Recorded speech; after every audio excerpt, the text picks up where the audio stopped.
ଅନେକ ସମୟରେ ଆମେ ବର୍ତ୍ତମାନ ଯୋଉ ଲଗାଣ ବର୍ଷା ଲାଗିଛି ଏବଂ ବର୍ଷାରେ ବିଭିନ୍ନ ସମସ୍ୟା ରହିଛି ଆଉ ସେଇ ସମସ୍ୟା ନେଇ ଯେତେବେଳେ ଆମେ ଆସୁଛୁ ଏଇ ହଉଛି ବାଲିଗୁଡାର ଆରଡି ଅଫିସ ଏବଂ ଏଇ ଅଫିସ ହଉଛି ଗ୍ରାମ୍ୟ ନିର୍ମାଣ ବିଭାଜନର ଅଫିସ ରହିଛି ଏବଂ ଏଇ ଅଫିସକୁ ଯେତେବେଳେ ଆମେ ପହଞ୍ଚୁଛୁ ଅଫିସରେ କୌଣ କିଛି ସୂଚନା ନେବା ପାଇଁ ଯେତେବେଳେ ପହଞ୍ଚୁଛୁ ଅନେକ ସମୟରେ ଆମେ ଦେଖୁଛୁ ଅଫିସରେ କୌଣସି ଅଧିକାରୀ ରହୁନାହାନ୍ତି ଏବଂ ମୁଖ୍ୟ କଥା ହଉଛି ଯେ କି ଅଫିସର ମୁଖ୍ୟ ଯିଏ ଯିଏ ରହିଛନ୍ତି ଏକ୍ଜୁନ ସାର୍ ଯିଏ ରହିଛନ୍ତି ସିଏ ରହୁନାହାନ୍ତି ତାଙ୍କର ଅନୁପସ୍ଥିତ ହବା ଫଳରେ ଯାହା ଫଳରେ ଅନେକ ଥର ବିଭିନ୍ନ ଲୋକ ବି ଆସୁଛନ୍ତି ଏବଂ ସମସ୍ୟାର ସମ୍ମୁଖୀନ ହଉଛନ୍ତି ଲୋକ ନିଜର ଗୁହାରି ନେଇ ଆସୁଛନ୍ତି ଏବଂ ବର୍ତ୍ତମାନ ଯୋଉ ଲଗାଣ ବର୍ଷା ଲାଗିଛି ବିଭିନ୍ନ ଅଞ୍ଚଳରେ ଯୋଉ ସରକାରଙ୍କର ନିୟମ ନିର୍ଦ୍ଦେଶ ପ୍ରକାର ଯୋଉ ବିଭିନ୍ନ ଅଞ୍ଚଳକୁ ରାସ୍ତାଘାଟ ନିର୍ମାଣ ଚାଲିଛି ତ ସେଇ ସମୟରେ ଦେଖିବେ ଅନେକ ଜାଗାରେ ବର୍ଷାରେ ଯୋଉ ବିପର୍ଯ୍ୟସ୍ତ ସୃଷ୍ଟି ହେଇଛି ତାକୁ ନେଇକି ଯେତେବେଳେ ଅଞ୍ଚଳର ଲୋକ ବି ଆସୁଛନ୍ତି ସେଇ ସମୟରେ ଏଠି କୌଣସି ଜେଇ କିମ୍ବା କୌଣସି ଅଧିକାରୀ ରହୁନଥିବା ଅଭିଯୋଗ ହେଉଛି ଆମେ ସିଧାସଳଖ ଭିତରକୁ ଯିବା ଏବଂ ଭିତର ଦେଖିବା ଭିତର ସ୍ଥିତି କିଭଳି ରହିଛି ଏବଂ ଯେତେବେଳେ ଗୋଟିଏ ପଟରେ ସରକାରଙ୍କର ରହୁଛି ଯେତେବେଳେ ଅନେକ ସମୟରେ ଅଫିସର କଥା କୁହନ୍ତୁ ଅଧିକାରୀ ମାନେ କାର୍ଯ୍ୟାଳୟରେ ଉପସ୍ଥିତ ରହିବା ନିହାତି ଆବଶ୍ୟକ ରହିଛି କିନ୍ତୁ ସେଇ ପରିପ୍ରେକ୍ଷୀରେ ଆମେ ଦେଖୁଛୁ ଏଠି ବାରମ୍ବାର ଲୋକଙ୍କର ଅଭିଯୋଗ ରହୁଛି ଏବଂ ଆମେ ଯେତେବେଳେ ବି ଆସୁଛୁ ଏଠି କୌଣସି ଅଧିକାରୀ ନଥାଉଛନ୍ତି ଦେଖନ୍ତୁ ଏଇ ଅଧିକାରୀ ମାନଙ୍କର ମୁଁ ଯୋଉ ଦେଖୁଛି ଏସବୁ ଯୋଉ ତାଲା ଝୁଲୁଛି ଆପଣ ମାନେ ଦେଖୁଛନ୍ତି ପ୍ରତ୍ୟେକ ବିଭାଗରେ ତାଲା ଝୁଲିଛି ଏଇଠି ମଧ୍ୟ ଦେଖନ୍ତୁ ମୁଁ ଦେଖେଇବି ଆପଣଙ୍କୁ ଏବେ ଦେଖନ୍ତୁ ଇଏ ବି ତାଲା ଝୁଲିଛି ତ ଏଇ ଯୋଉ ଏବଂ ବର୍ତ୍ତମାନ ଆମେ ଉପରକୁ ଯିବା ଉପରେ ବି ଦେଖିବା ଉପର ସ୍ଥିତି କିଭଳି ରହିଛି ଏବଂ କେଉଁ କେଉଁ ଅଧିକାରୀ ରହିଛନ୍ତି ଏବଂ ଅଫିସର ଯୋଉ ସ୍ଥିତି ସବୁ ସ୍ଥିତିକୁ ପରୀକ୍ଷା ପ୍ରକୃତରେ ଆମେ ସିଧାସଳଖ ଭାବରେ ଅଫିସକୁ ଆସିଥିଲୁ ଏବଂ ଅଫିସର ସ୍ଥିତି ଦେଖିବା ପାଇଁ ଅଫିସରେ ଯୋଉ ସମସ୍ୟା ରହିଛି ଯୋଉ ଅଧିକାରୀ ମାନେ ରହିବା କଥା ସେ ଅଧିକାରୀ ରହୁନାହାନ୍ତି ଏଇ ଅଭିଯୋଗ ବି ରହିଛି ତ ଆମେ ସିଧାସଳଖ ପହଞ୍ଚିଥିଲୁ ଏବଂ ମୋର ସହଯୋଗୀ ମଧ୍ୟ ଅଛନ୍ତି ମୋ ପଛରେ ମୁଁ ସିଧାସଳଖ ଭାବରେ ଆପଣମାନଙ୍କୁ ଦେଖୁଛି କ୍ୟାମେରା ସମ୍ମୁଖରେ ଅନେକ ଥର ଅଭିଯୋଗ ହଉଛି ଏବଂ ଦେଖନ୍ତୁ ବର୍ତ୍ତମାନ ଯୋଉ ଏଇ ଗୋଟେ ଚାମ୍ବର ରହିଛି ଏବେ ତାଲା ଝୁଲୁଛି ତା ସହିତ ଦେଖନ୍ତୁ ଏଠି ବି କୌଣସି ଅଧିକାରୀ ନାହାନ୍ତି ପ୍ରତ୍ୟେକ ବିଭାଗ ରହିଛି ଯେହେତୁ ବଡ କଥା ହଉଛି ଯେତେବେଳେ ଗୋଟିଏ ଅଫିସର ମୁଖ୍ୟ ଯିଏ ରହିବା କଥା ସିଏ ରହୁନାହାନ୍ତି ଯାହାର ଫଳରେ ସିଚୁଏସନ ଅଫିସର ସ୍ଥିତି କଥା ଆପଣ ଭାବନ୍ତୁ ଦେଖନ୍ତୁ ମୁଁ ଦେଖିବି ଇଏ ହଉଛି ଜଣେ ଅଧିକାରୀ କିନ୍ତୁ କିଛି ଷ୍ଟାଫ ଅଛନ୍ତି ଆମେ ତାଙ୍କ ସହିତ ବି ଦିପଦ କଥା ହେଇଯିବା କଣ ଆପଣ ଷ୍ଟାଫ କି କଣ କହିବେ ସାର୍ ନାହାନ୍ତି ସାର୍ ଗୋଟେ ସାଇଡ ପାଇଛି ଜାଣିନି ସାର୍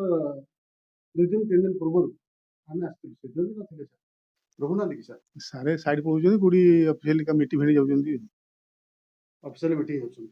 ମାନେ ସବୁବେଳେ ଆପଣ ଶୁଣୁଥିଲେ ଯିଏ କି ଷ୍ଟାଫ ଅଛନ୍ତି ସିଏ ବି କହୁଥିଲେ ଆଉ ଜଣେ ବି ଅଛନ୍ତି ଜଣେ ବାବୁ ଆସିକି ଅପେକ୍ଷା କରୁଛନ୍ତି ଆଉ ସେ କହୁଛନ୍ତି ଜଣେ ଏଠିକାର ଜଣେ ସ୍ଥାନୀୟ ଲୋକ ଆମେ ତାଙ୍କ ସହିତ ଦିପଦ କଥା ହେବା କଣ ହେଲା ଭାଇ କୁଆଡେ ଆସିଛନ୍ତି ଆପଣଙ୍କର ପରିଚୟ ମୋ ନାଁ ହଉଛି ଅଜୟ କୁମାର ଦିଗାଲ ମୁଁ ଆରଟିଆଇ କର୍ମୀ ଆଜ୍ଞା ମୁଁ ବାର ଏମାନଙ୍କୁ ଆରଟିଆଇ ମାଗୁଛି ଆଜ୍ଞା କେବେ ବି ମତେ ତଥ୍ୟ ଦଉନାହାନ୍ତି ଦେଖନ୍ତୁ ମୁଁ କେତେ ଗୁଡେ ଆରଟିଆଇ ମାଗିଛି ତେମାଙ୍ଗିରୁ ସାଡିଙ୍ଗା ରୋଡ ଯୋଉଟା ଥିଲା ମୋର ନମୁନା ସଂଗ୍ରହ ପାଇଁ ମାଗିଥିଲି ଆଜ୍ଞା ସେଇଟା କଣ ନମୁନା ସଂଗ୍ରହ ପାଇଁ ମୁଁ ପଇସା ବି ବାନ୍ଧିଛି ଆଜ୍ଞା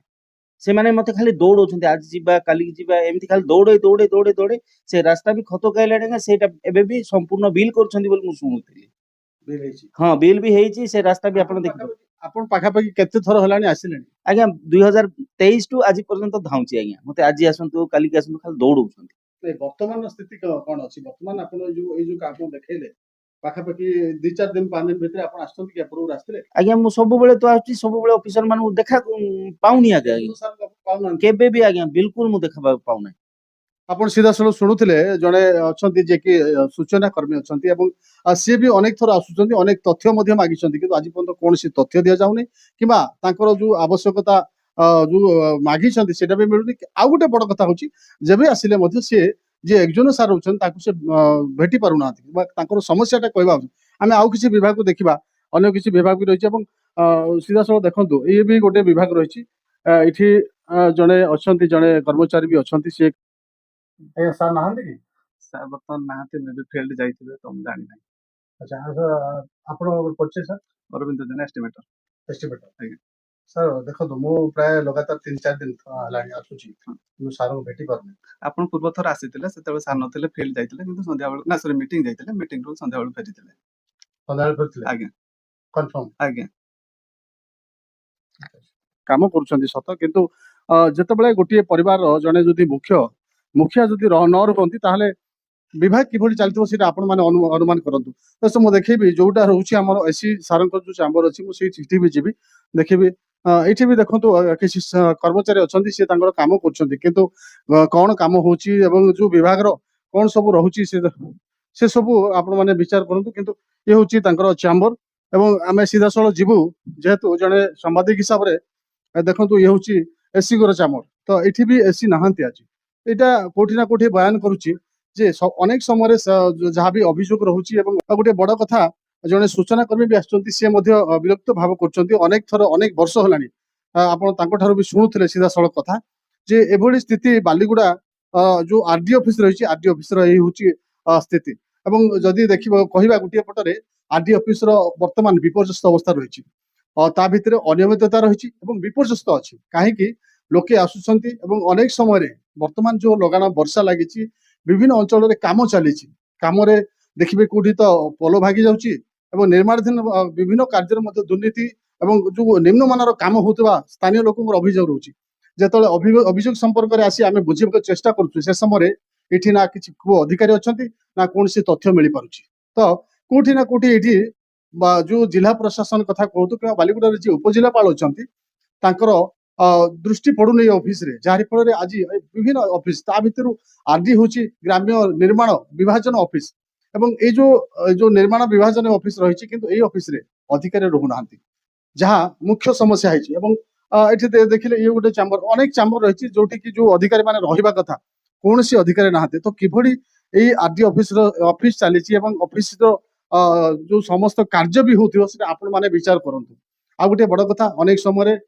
ଦେଖିବେ ଆପଣ ବିଭିନ୍ନ ଇସ୍ୟୁ ନେଇକି ମଧ୍ୟ ଲୋକ ଆସୁଛନ୍ତି କେବେ ବି ସେଇ ଯୋଉ ଅଧିକାରୀକୁ ଦେଖା କରିପାରୁନାହାନ୍ତି। ଏଠି ନା ଜେଇ ଅଛନ୍ତି ନା କୋଉ ଅଧିକାରୀ ରହୁଛନ୍ତି କେହି ନାହାନ୍ତି। ତ କିଭଳି ଚାଲିବ ବାଲିଗୁଡାର ଆରଡି ଅଫିସ ଏବଂ ଆଗାମୀ ଦିନରେ ଯଦି ଏଭଳି ପରିସ୍ଥିତି ରହିବ ନିଶ୍ଚୟ ବାଲିଗୁଡାର ଯୋଉ ନିର୍ମାଣ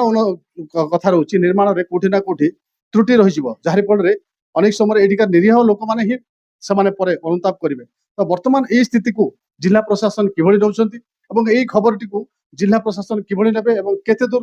ଉପରେ ଗୁରୁତ୍ୱ ଦେବେ ଏବଂ ଆଗାମୀ ଦିନରେ କଣ ସବୁ ରହିବ କାର୍ଯ୍ୟାନୁଷ୍ଠାନ ତାହା ଦେଖିବାର ବାକି ରହିଲା। କନ୍ଧମାଳ ଜିଲ୍ଲା ବାଲିଗୁଡା ଆରଡି ଅଫିସ ଭିତରୁ ତାପସ କୁମାର ନାୟକ, MBC TV।